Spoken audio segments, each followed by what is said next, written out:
Nous avons vu ces jours-ci certaines exploitations agricoles où les propriétaires ont un cheptel où le bétail doit rester, par exemple, 3 jours dans une parcelle pour éviter le surpâturage et doivent ensuite déplacer le bétail comme un troupeau vers une autre parcelle de l'exploitation.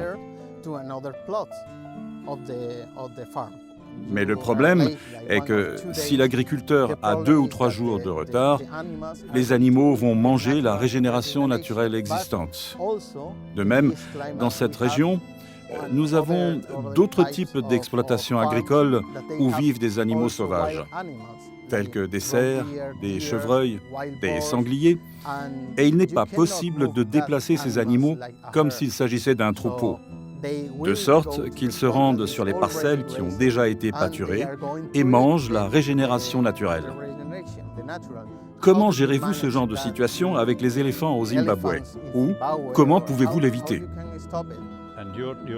Vous utilisez cette technologie pour aider à faire pousser les arbres, et comme vous le dites, ce n'est pas la meilleure solution, mais cela aide. Et vous nous demandez comment nous gérons la situation au Zimbabwe. Eh bien, ce que nous faisons au Zimbabwe, c'est que nos sols étaient très mauvais. Et maintenant, nous faisons tout pousser. Les buissons, les arbres, l'herbe. Tout est en train de pousser. Et maintenant, nous nous battons pour pouvoir conserver la production de la terre. Et nous avons des éléphants, des buffles, des girafes et toutes sortes d'animaux sauvages. Quand nous avons commencé, nous n'avions pas d'éléphants et nous n'avions pas de buffles. Maintenant, certains jours, nous pouvons avoir 500 ou 300 buffles. Et d'autres, nous pouvons avoir aussi 100, 200 ou 500 éléphants. Nous avons maintenant 4 arbres. 4 espèces d'arbres que nous pensons être importants pour nous. De grands arbres.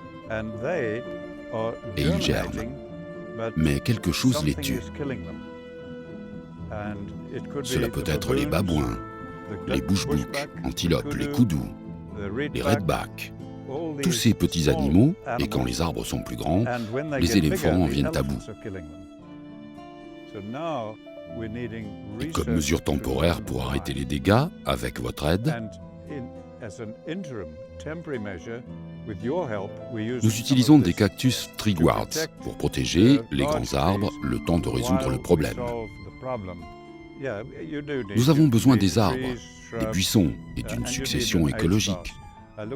Si on regarde ces chênes verts, ils sont presque morts. Ce sont de très vieux pieds, 500 ans. Et dans 100 ans, ces arbres vont disparaître. Et vous ne verrez pas de régénération naturelle pour les remplacer. Je suis plus convaincu de cela. Oui. Il est clair que c'est un problème. C'est pourquoi j'aime ce produit comme une mesure temporaire et que nous utilisons. Mais vous avez fait une petite expérience ici. C'est agréable de voir pousser. C'est agréable de voir que l'herbe peut pousser dans ces conditions.